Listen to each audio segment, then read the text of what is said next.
Unless you live under a rock, you already know that Showdown received a new content update, which is update 6.0 to be exact. Hi, I'm Gaming Business and I'm going to walk you through this update and tell you what has been changed and added to the game. This update delivers a lot of new bug fixes and a brand new boss, plus many additions to the game. It won't be possible to talk about each and every change that has been made in the game in one video, so I'll talk about the highlights in the patch notes, and as always, I'll leave a link in the description down below. So I'll start with the big news. After the community requested a new boss for many months now, we finally get it. The new boss called the Assassin and can be found in the game. And what's so special about him, you ask? He's very agile, almost as fast as a spider that we all used to, but he can also multiply himself up to 3 assassins at the same time. He's really disturbing, covered and hidden by bugs, cockroaches and mud, so it keeps the creepy standard that Crytek set for this game. It also causes bleeding damage and it can even shoot up sharp blades at you when you're going outside his lair, so this monster really keeps you on edge until it's dead. At this time of writing, I think it can absorb too much damage and it takes way too much time to kill him. Even when I fought the assassin with the Nitro Express, it took almost 5 shots to kill him. Shooting him on his weak spot, which is located in his lower chest, could really help, but still, it could tank massive damage regardless, so maybe Crytek can change it later on. In this update, there's also 3 new weapons in the game. The Lebel 1886, the Lemat Mark II revolver, and the fan favorite, the Bomb Lance. The Lebel 1886, which is the rifle that you're seeing in the video right now, is a bolt-action rifle that uses long ammo bullets and is designed for medium to long-range fights and costs $387. The rifle operation is very clunky and it has a slow reload time as you have to manually feed every bullet to the rifle. What counters it is its high ammo capacity. It holds 9 bullets in the magazine with 1 extra bullet in the chamber, so it's 10 bullets in total until you have to reload it. A downside for this gun is that you're only getting 5 extra bullets for the Lebel, so you have to make those shots count. For me, the Lebel is a decent rifle and it could be your slightly cheaper version for the Mosin Nagant, but since the Mosin costs around $450, I don't think that the $63 difference is worth it, and in my eyes, in my experience, the Mosin is the better option. So my suggestion is, maybe to lower the Lebel price to the lower 300s or the higher 200s price range, but that's just my 2 cents. In addition to the Lebel rifle, a new revolver was introduced, the Lemat revolver. The revolver has a unique feature. It can shoot both shotgun and compact ammo by using a new alternate mode. By default, switching to an alternate fire mode is X. The Lemat revolver can be deadly in a point-blank range and can deal some damage in medium-range fights. If you wish to do so, you can use the fanning trait with this pistol, but it won't fire as fast as other revolvers in this category. The fire rate is somewhat slow, but I can't say it's a bad revolver, although I think it will make time to get used to it. Also, you want to make sure that if you want to use the shotgun mode on this revolver, you'll need to be very close to your opponent, as the damage drop-off on it is pretty bad, and you only have 1 bullet in the magazine. So you have to load a new shotgun bullet after each time you fire. The revolver costs $133, and in my opinion, if you have the fanning trait, you should skip the Lemat revolver and go with the chain pistol due to the fast firing rate. If you don't have or not willing to use the fanning trait and have the money, definitely give it a go though. It's a well-balanced gun. I can't wait and see what new guns will bring to the table after this new alternate mode introduction. Last but not least, and I totally saved the best for last, the Bomb Lance. I can say almost certainly that this weapon is going to, or it might be already, a fan favorite weapon. The Bomb Lance is a melee weapon that can deal a massive amount of damage. It has a long range swing, and if that's not enough for you, it also fires an explosive harpoon that will destroy absolutely anything in its path. You can literally kill an armored zombie with 1 heavy swing. You can one-shot a meathead with explosive harpoon, and as you already guessed it, one-shot every player on the server. I was personally able to kill 3 zombies at the same time with 1 swing. To make it a little less scary, Crytek made it so the harpoon trajectory will drop off quite fast after a few meters away, and you only start with 5 explosive harpoons. Furthermore, the only way to restock its ammo is by picking up special ammo bullets, which are scarce most of the time. It consumes a lot of stamina too. 2 heavy swings and you're out of stamina. To be frank, it's also not that cheap. With the price tag of $333, you'll think twice if you want to buy a Sparks rifle and keep the change for other equipment than buying this. And again, it's still a melee weapon, and it does require some skill in order to execute a melee kill during combat. Long story short, I totally recommend this weapon. It's hella fun, it's strong, it's scary, and makes you look cool while you slice and dice everything on the server, and I'm sure that crazy video clips will pop up soon with insane moments with it. The content doesn't stop there, and we will have more stuff to go through. But before I continue, I just wanted to say thank you for watching this video, and if you like it so far, please consider to drop a like and subscribe to my channel. It's the best way to support me, and it helps a lot. So, what else is new? We are also getting a great addition to the game in my opinion, and it's Alert Trip Mines, which comes in pack of 3 and can be placed across the map almost everywhere, similarly to bear traps.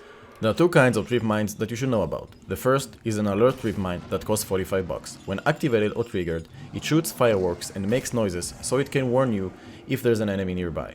The second trip mine variation is the Concertina trip mine, costing $90. The Concertina trip mine can be placed the same way like the alert trip mine does, but when the Concertina trip mine is triggered or activated, it creates a mini razor wire mesh that can cause bleeding damage and block pathways such as windows, doors, etc., similarly to the Concertina bomb, just with a smaller radius.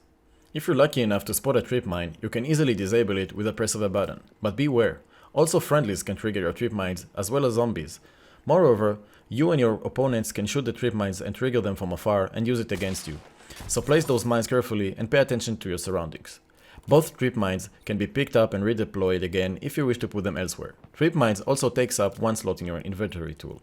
Also introduced in update 6.0 is a new consumable, which is the ammo box. It's pretty much self-explanatory, but basically it's a portable ammo box similar to the ammo boxes found in the world, and it holds a small quantity of both special and regular ammunition and even crossbow bolts that can be placed in the world. The ammo box costs $125 and it's a one-time use only. Rival hunters can also take, or should I say steal, your ammo, so make sure you're clear when you deploy it unless you want to gift an enemy with a fresh amount of ammo supply.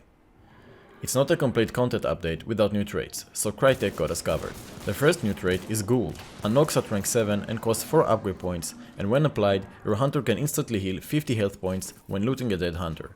I think it's a great idea because aggressive players usually have to waste a lot of vitality shots and first aid kits in order to win their fights, and running out of meds is a death sentence in this game, so now it will be less punishing for attacking-minded hunters out there. The second trait is Vulture.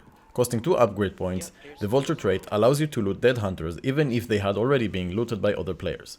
I don't think I need to elaborate on that really, besides saying that you should consider using that trait if you're using special ammo weapon, to increase the chance of getting special ammo by looting dead hunters that might have been scavenged before. This trait will unlock at rank 72. The third trait added is Adrenaline, which enables players to instantly start recharging stamina when their health is critically low. It costs 4 upgrade points and unlocks at rank 83. In my honest opinion, I don't think it's worth 4 upgrade points, especially since it's very situational to begin with, and when you can use the Termination trait for 3 upgrade points instead, I can't really see a reason to use the Adrenaline one. Maybe if you're going ninja style, rocking melee weapons and knives, it might be helpful, but who am I to judge? I think it should bring more to the table for it to be worth 4 points, or reducing it to 2 upgrade points so it will make more sense. One change you should know about is the Pitcher trait nerf. For a start, the throwing range is reduced quite significantly and the upgrade point cost came down from 7 points to 5 points, so I guess there are no more insane Kobe moments, at least for now. The Butcher behavior has been reworked. The Butcher now takes more damage from shotguns and takes slightly more damage to his torso from compact ammo. His movement speed is a bit slower now and is no longer dropping on his knees after taking a large amount of damage as he used to. Instead, the Butcher enters a Frenzy mode. Frenzy mode makes the Butcher faster and he will charge forward, chasing you and will match your hunter speed so you won't be able to outrun him anymore. While he's chasing you, the Butcher performs continuous melee attacks and setting the parts of the environment on fire. After some time, he will drop out of Frenzy mode and behave normally. Changes to bosses' behaviors are always welcome, but at least from my experience, you won't feel that much of a difference when dealing with the Butcher in this update. If it was easy for you to kill him before, he's probably easier for you to kill right now. What I do want to mention though, is that if you used to melee attack this Butcher before, you should be careful when attacking the Butcher now. Because of Frenzy mode, he might catch you off guard, and since he's not gonna fall down on his knees anymore, and the fact that he's faster as your hunter now, you might receive a lot of damage by him or even die, so be careful hunters. Some audio desyncing issues have been fixed according to Crytek, and they also added more sound effects to the game. But I must say that the audio is very buggy sometimes, and there are still weird audio bugs in the game, such as teammates firing near you sounds like he's above or below you. I hope those problems will be fixed, and if you guys experienced it, please make sure to give feedback to Crytek's devs so they can fix it and gather information. There are also gunplay changes as well in this update, such as the new fire mode toggle, which is X button by default. Using this button while holding a lantern will toggle it on or off. It's a welcome change and it's very useful, especially at night. Finally, you can burn those bodies without getting spotted on your way.